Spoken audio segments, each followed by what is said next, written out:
বন্ধুরা, আজ আমি যে টপিকের উপর কথা বলছি সেটা হলো ত্রিপুরা ইউনিভার্সিটির মধ্যে ইন্টিগ্রেট মাস্টার ডিগ্রি অ্যাডমিশনের ব্যাপারে বলছি। তো এবার ইউনিভার্সিটির মধ্যে অ্যাডমিশন হতে গেলে সেন্ট্রাল ইউনিভার্সিটি এলিজিবল টেস্ট দিতে হয়, যেটার নাম হলো সোয়েট।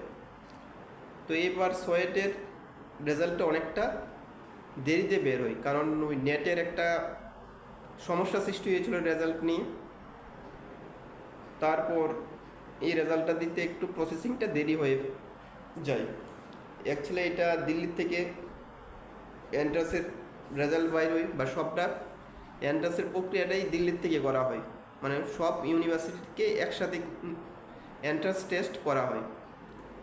তো আমরা দেখি 28 তারিখ এন্ট্রান্সের রেজাল্টটা বের হয়। তো এখন দেখছি ঘন ঘন অনেক স্টুডেন্টই ইউনিভার্সিটির মধ্যে চলে আসছেন, মনে করছেন যে ইউনিভার্সিটির অ্যাডমিশনের প্রসেসটা এটা তো ছিল অল ইন্ডিয়া ইউনিভার্সিটির এন্ট্রান্স টেস্টের রেজাল্টটা বের হয়েছে। এখন ইউনিভার্সিটির ওয়েবসাইটের মধ্যে দেওয়া হবে স্টুডেন্টদের রেজিস্ট্রেশন করার জন্য, মানে কে কোন ইউনিভার্সিটির মধ্যে ভর্তি হতে চাইছেন সেই ব্যাপারে স্টুডেন্টরা তাদের কোথায় প্রেফারেন্স দিবেন এটা তাদের উপরে নির্ভর করে। অনেক স্টুডেন্টই বাইরের থেকেও আসবেন, আমাদের লোকাল স্টুডেন্টরা তো পড়বেনই।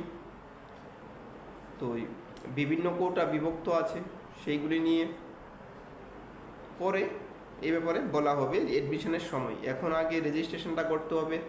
রেজিস্ট্রেশন করার পরে আপনার মেরিট লিস্টে যদি আপনাদের নাম আসে তাহলে আপনারা আসবেন, এসে অ্যাডমিশন হবেন। আর আমি সবগুলি ব্যাপারই সবগুলি প্রক্রিয়ায় কীভাবে হচ্ছে সেটা ক্যামেরাবন্দি করে আপনাদের দেখানোর চেষ্টা করব। আশা করি আপনারা বুঝতে পারছেন। এই কিছুদিনের মধ্যেই, হয়তো 10-15 দিনের মধ্যেই, 10-15 দিন বললে বেশি হয়ে যায়, মনে হয় 10 তারিখের মধ্যেই এই প্রক্রিয়াটা যে রেজিস্ট্রেশন করা হবে এটা ওয়েবসাইটের মধ্যে দেওয়া হবে। ওয়েবসাইট দেখে আপনারা রেজিস্ট্রেশন করবেন। তারপর ইউনিভার্সিটি থেকে একটা মেরিট লিস্ট বাইর হবে। ওই মেরিট লিস্টের উপর নির্ভর করেই অ্যাডমিশনের প্রক্রিয়াটা চলে, যেটা আমরা প্রতিবারই দেখতে পাই।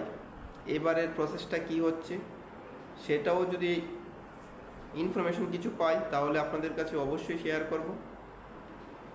আপনারা আমার চ্যানেলকে সাবস্ক্রাইব করবেন এবং আমার পাশে থাকবেন, তাহলে আপনারা সবটা ইনফরমেশন পাবেন। আজ আর কিছু বলি না, নেক্সট যে স্টেপটা হবে সেটার মধ্যে আপনারা জানতে পারবেন। রেজিস্ট্রেশনটা যদি নোটিফিকেশন বাইর হয় তাহলে আমি ফার্স্ট আপনাদের কাছে শেয়ার করব। Thank you.